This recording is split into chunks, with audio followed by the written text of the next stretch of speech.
Jika Anda berencana untuk 1 tahun, maka tanamlah padi. Dan jika Anda berencana untuk 1 dekade, maka tanamlah pohon. Dan jika Anda berencana untuk seumur hidup, maka didiklah orang. Assalamualaikum warahmatullahi wabarakatuh.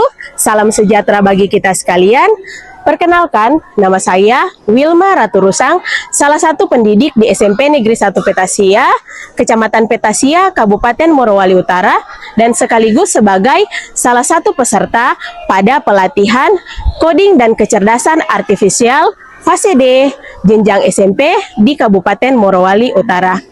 Apa saja yang sudah kami pelajari pada pelatihan Coding dan Kecerdasan Artifisial? Simak video berikut ini.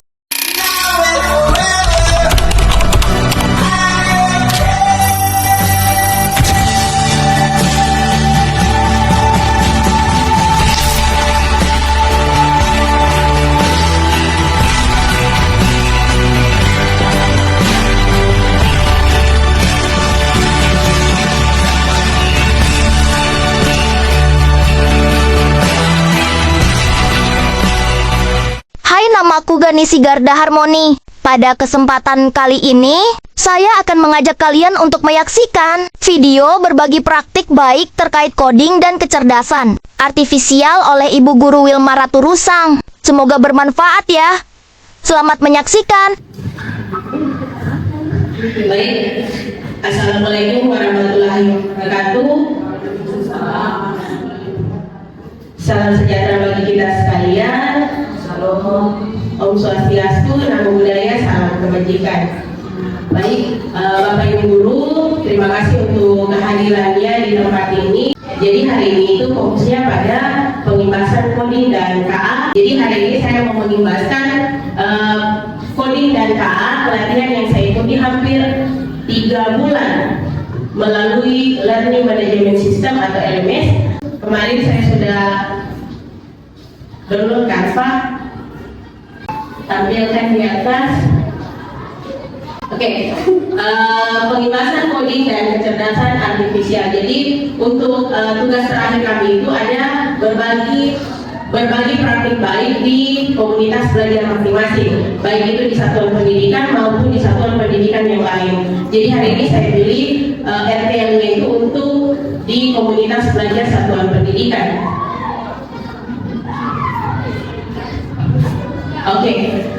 Tujuan pengibasan hari ini yaitu berbagi wawasan hasil pelatihan coding dan kecerdasan artifisial fase D jenjang SMP.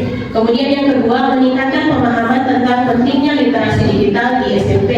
Kemudian yang ketiga, memberikan contoh praktik mengajar coding dan kecerdasan artifisial yang sederhana dan menyenangkan. Jadi Bapak Ibu, ketika kita mendengar tentang AI itu bahasa Inggrisnya dari kecerdasan artifisial. Jadi kecerdasan artifisial bahasa Inggrisnya AI. Pemirsa, saya melaporkan di Kampung Cianjai, dampak hujan yang begitu deras mengakibatkan kampung ini tergenang banjir. Jadi ketika kita melihat video ini, yang ada di dalam benak kita para guru, ini video dibikin pakai apa? Ini asli atau palsu, fake atau real. Jadi seperti itu. Kalau saya bertanya kepada Bapak Ibu, ini videonya real, nyata atau dibuat dengan aplikasi AI? Dengan aplikasi AI. Jadi Bapak Ibu, kita tidak bisa untuk tidak menerima dan beradaptasi dengan teknologi yang ada. Karena jangan sampai ada yang bilang lebih pintar anaknya daripada ibu gurunya. Jadi kita harus beradaptasi dengan perkembangan zaman yang ada. Jadi Bapak Ibu, apakah coding dan AI perlu diajarkan di sekolah? Perlu atau tidak? Perlu. KKA, Coding dan Kecerdasan Artifisial, bukan materi pelajaran wajib. Dilaksanakan melalui 3 opsi. Yang pertama, mata pelajaran pilihan, itu nanti di tahun depan, karena di tahun ini masih perkenalan. Jadi tahun depan baru masuk di mata pelajaran pilihan atau ekstrakurikuler atau terintegrasi dengan mata pelajaran lain. Jadi Bapak Ibu, coding itu bisa terintegrasi dalam mata pelajaran lain. Misalnya yang paling banyak saya lihat itu matematika, karena di dalam matematika itu pengenalan pola. Pola itu banyak. Jadi Bapak Ibu, ketika kita mendengar coding, apa sih itu coding?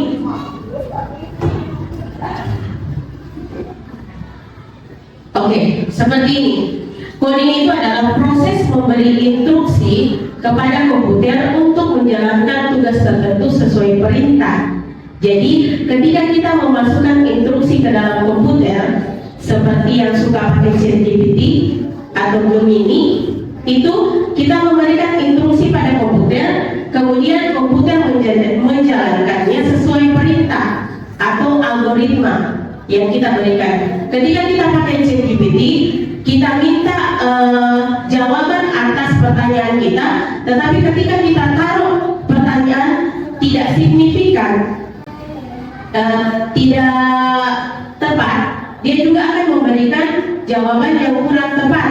Jadi harus signifikan apa yang kita mau dari ChatGPT itu coding. Kemudian kecerdasan artifisial atau AI adalah teknologi yang meniru kecerdasan manusia untuk memecahkan masalah dalam belajar dan membuat keputusan secara otomatis. Teknologi yang meniru kecerdasan manusia. Coding dan kecerdasan artifisial itu bisa dilaksanakan dalam dua bentuk, bentuk plug dan unplug. Kemarin ketika saya real teaching dengan anak-anak, ini ada video di YouTube. Ini mereka menggunakan berbasis plug. Jadi mereka menggunakan komputer, kemudian mereka menggunakan internet, mereka menggunakan aplikasi juga yang namanya Scratch. Mungkin Bapak Ibu pernah lihat scroll TikTok Scratch. Dan mereka menghitung waktu tempuh. Jadi tidak perlu lagi kita pakai rumus matematika. Dengan aplikasi Scratch, kita masukkan perintah algoritma yang tepat, kemudian dia akan menghitungkan waktu dan jarak tempuh. Kemudian plug, dia pakai kertas, kartu permainan, dan papan. Jadi ini sebenarnya video Asel. Saya ajarkan coding itu berbasis pola. Jadi ada di dalam angka ini ada warna. Jadi dia berbasis pola. Jadi kemudian saya taruh warna, dia kemudian menyusun sesuai dengan urutannya. Kalau SD kemudian kalau SMP bisa kombinasi antara dua. Kalau di SMA itu dia sudah berbasis pemrograman. Jadi mereka bikin program. Jadi kakak akan jenjang SMP, mungkin nanti Bapak Ibu guru mengikuti kembali pelatihannya karena akan bertahap. Ada 5 modul yang kami selesaikan dalam LMS itu. Yang pertama coding dan AI dalam kurikulum. Kemudian berpikir komputasional dan literasi digital. Yang ketiga, konsep dasar kecerdasan artifisial. Yang keempat, komunikasi melalui tools kecerdasan artifisial. Kemudian pedagogi coding dan kecerdasan artifisial. Jadi di dalam sini melalui tools itu tadi yang saya gunakan pakai aplikasi Scratch. Kemudian Pictoblocks juga bisa nanti Bapak Ibu searching yang mana itu Scratch, yang mana itu Pictoblocks, dan yang mana DALL-E yang berkolaborasi dengan ChatGPT. Kemudian pedagogi coding dan kecerdasan artifisial. Di sini kami membuat modul ajar. Jadi modul ajarnya itu berbasis coding dengan pendekatan deep learning. Jadi di bagian modul ini kami membuat modul ajar. Oke, jadi di sini saya berikan, kalau di sini ada isinya video real teaching yang ada dalam YouTube. Jadi di sini Bapak Ibu sudah saya tautkan dengan linknya, jadi bisa dibuka. Ini ketika dibuka,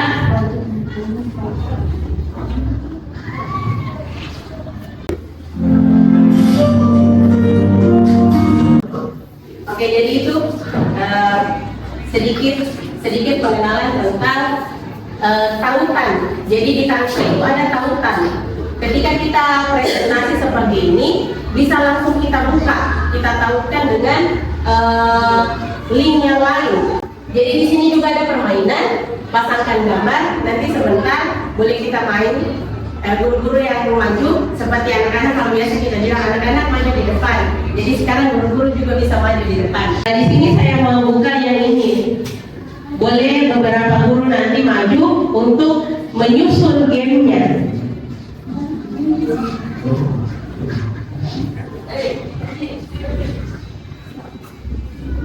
Oke, di sini ada beberapa potongan puzzle. Ada instruksinya. Perhatikan dengan sesama potongan puzzle. Kemudian yang kedua, susunlah gambar puzzle berikut. Jadi Bapak Ibu ini dari aplikasi Book Widgets. Jadi Bapak Ibu boleh ambil juga. Ini aplikasinya Book Widgets. Ada banyak permainan game edukasi di dalamnya yang bisa kita gunakan. Bukan cuma menyusun puzzle, tapi banyak. Oke.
Banyak sebenarnya game edukasi online yang bisa kita gunakan, bukan cuma ini.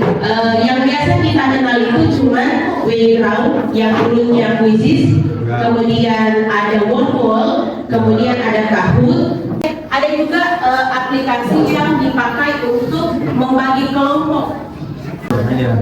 Oke, ini tadi kesimpulannya.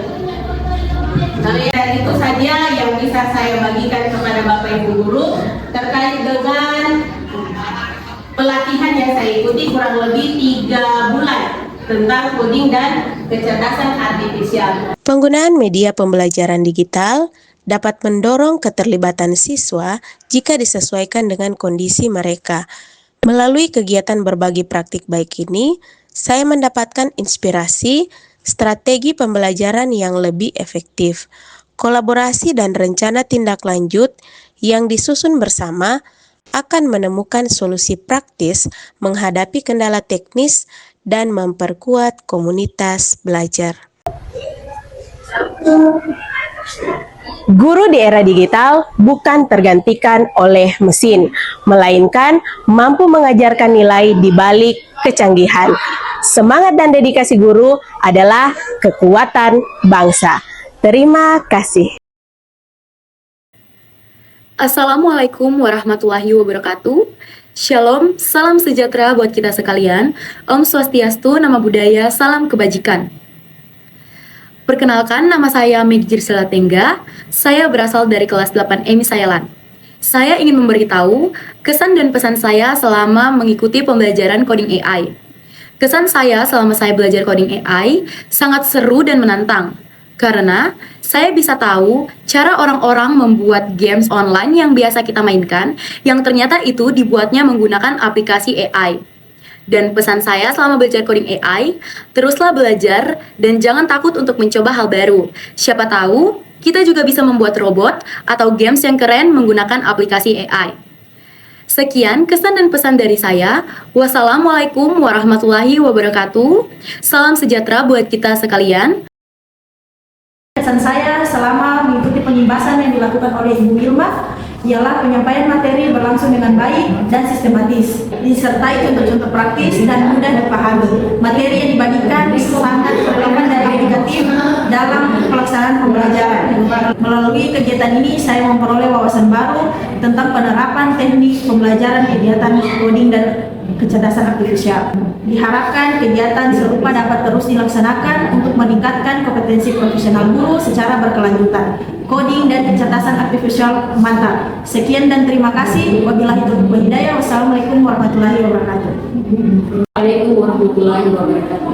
Pelatihan coding dari kecerdasan artifisial yang dilakukan oleh rekan kami selama kurang lebih 3 bulan, serta melakukan pembahasan di sekolah kami. Saya sebagai peserta pembahasan sangat senang mengikuti kegiatan ini karena memberikan pengetahuan dan ilmu yang baru. Pesan dan kesan saya setelah mengikuti kegiatan pembahasan ini, semoga kegiatan ini bisa terus dilakukan dan menjadi kegiatan rutin sekolah. Pesan saya setelah mengikuti kegiatan pembahasan ini, benar-benar menjadi pengalaman yang menyenangkan, penyampaian materi yang diberikan sangat menarik, kemudian mudah dipahami. Terima kasih atas ilmu dan inspirasi yang telah dibagikan. Thank you for watching. Don't forget to subscribe, like, comment, and share. See you in the next video. Bye bye.